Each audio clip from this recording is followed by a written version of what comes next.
The tiger is one of the most recognized and also one of the most powerful carnivores in the animal kingdom, as tigers are well known for their stealth, camouflage, speed, agility, and power in order to catch and kill large prey, allowing a tiger to be able to eat about 70 pounds of meat in one sitting. But just how successful are tigers when actually hunting prey? If you would research the topic, it will probably tell you that tigers are only successful in 1 out of every 10 or 20 hunts, or about 10 and even 5% at a time, which is considerably low compared to other carnivores, and even other cats, such as the lion, the leopard, and the cheetah. But is this really accurate, or is there more to this than often reported? Let's dive in. So to start off, what is a success rate? In ecology, a success rate can be defined as the proportion of hunts initiated by a predatory organism that ends in success, and is determined by a number of factors, such as the features of the predator, timing, different age classes, conditions for hunting, experience, and even physical capabilities.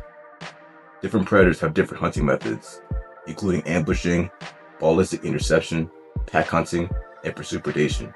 And the hunting success rate is a method used by human researchers to determine how successful a predator is when hunting its intended target. For example, wolves are well-known pack hunters, but when hunting, they have a reported success rate of between 10 to 20%. The peregrine falcon, which is a pursuit predator, has a reported success rate of between 20 to 30%. And the leopard, which is an ambush hunter, has a success rate between 14 and 38%. However, hunting success rates can apply to either a predator against a certain species of prey or against all prey species within its diet. For example, a lone lion hunting in daylight will only have a success rate of between 17 to 19%, but when hunting in pairs or groups at night, that number could increase to more than 30%. And in the Maiwea area of the Queen Elizabeth National Park, lions have a success rate of about 54% when hunting Cape buffalo, 37.5% when hunting warhogs, and an overall success rate of about 27.9%. So there are many factors that come into play when determining how successful a predator really is, as I feel like these rates aren't always absolute raw numbers, but they're more like a base to help determine how often a certain predator makes a kill. So now let's talk about the tiger. Like all species of cats, tigers are ambush hunters that have incredible acceleration, speed, and agility. But the downside to all this is that cats require a large amount of energy expenditure in order to hunt. So this results in all cats, including the tiger, having poor stamina.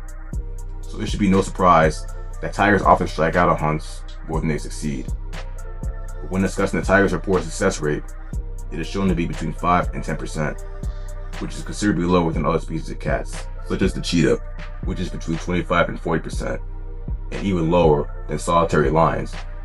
So it seems like a tiger's success rate is pretty terrible. But is that really the case? Let's look more into it. According to this book, called Tigers of the World, The Science, Politics, and Cultivation of Panthera tigris, written and published by Ronald Tilson and Philip J. Nyhus, it is stated that, quote, according to the literature, tiger hunting success rates vary from 5 to 50%. But as many of the authors admit, most of these estimates are plain guesses. Charles saw 12 complete stalks in Kana, one of which was successful, and he figured that probably 1 in 20 stalks, 5% was successful. Topper guessed that 1 in 10 hunts, 10% was successful in Ranthambore. Estimates from the Russian Far East are likely to be more accurate because hunting attempts were reconstructed from tracks in the snow. Researchers there reported 54 and 38% of Amur tigers hunting wild boar and red deer respectively. These estimates are limited to instances when the tiger actually launched an attack. Regardless of how they are calculated, success rates are likely to vary as a function of prey densities, grouping patterns of prey species, changes in prey vulnerability, as well as differences in experience among individual tigers. So from what I got from the book, the success rate of tigers being as low as 5% is actually more of a guess, as George Soller saw 1 successful hunt out of 12, which would mean it would be about 8.3%, and Val Thapper saw 1 successful hunt out of 10, which would mean about 10%. While this still fits within the guess success rate of tigers, which is between 5 and 10%, we should also take into consideration what it says about success rate being varied due to many different factors, such as prey densities, prey grouping patterns, prey vulnerability, and varying experiences among individual tigers. As if prey density was high in the tiger's territory, there is a possibility that the tiger will have more opportunities to hunt, and in turn, it can increase the amount of kills made within a certain area. As opposed to if prey density was lower, tigers will have fewer encounters with prey and less opportunities to make up for lost hunts. Grouping patterns also play an important part. As the chital deer, one of the tiger's favorite prey, is a very social animal, so it's naturally going to be more vigilant.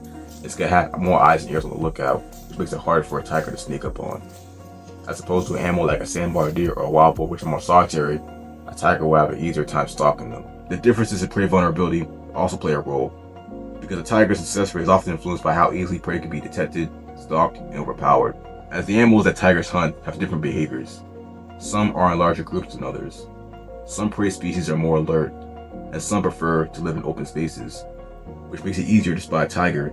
Not to mention, tigers will have an easier time hunting prey that is young, old, sick, injured, or weak, and they'll have more of a challenge hunting prey that is bigger, stronger, faster, and more healthy. Experience in hunting varies among different tigers, as some tigers are not only more skilled in terms of the technique of successfully catching and killing prey, but some may also take into account prey selection, wind direction, energy management, prey behavior, and territory familiarity that less experienced tigers may not be so proficient in.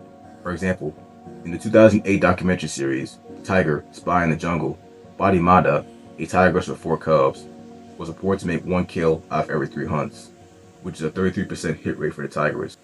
So it should be safe to say that hunting success rates are not always a fixed standard for a predator, as there are many factors that come into play that influence the percentages. Just to note, in Russia, it's been reported that tigers have a hit rate of about 54% when hunting wild boar and 38% when hunting red deer, which is noticeably higher than tigers that live further south. But my theory for this is that prey is more vulnerable during the cold Russian winter, and it could hinder their speed and evasiveness, which makes it more easy for a tiger to hunt and kill them. But when talking about the supposed 8 to 10% success rate, many people will still argue that tiger's success rate is still low overall. But who's to say that the 8% of successful tiger hunts that Charlotte witnessed were on the lower side of the spectrum in terms of how well tigers hunt? Now, I could be wrong about this, but it's worth to at least consider this possibility. As to be fair, studies on successful tiger hunts have been pretty limited, and since tigers are very elusive animals, simply observing one in the wild is a challenge already, let alone watching one hunt. So there is a possibility tigers could have a higher success rate than just 8%. So in conclusion, the most reliable success rate of a tiger that can be verified is between 8 and 10% in India and 38 to 54% in the Russian Far East. But if this aspect of tigers were studied more diligently, there is a possibility that tigers could have a higher success rate, somewhere between 10 to 20%. So that's going to do it for this video. If you enjoy this type of content, don't forget to like, subscribe, and share with someone who may enjoy this video. Plus, let me know in the comments below what kind of video you would like to see next. Thank you so much for tuning in, and stay blessed.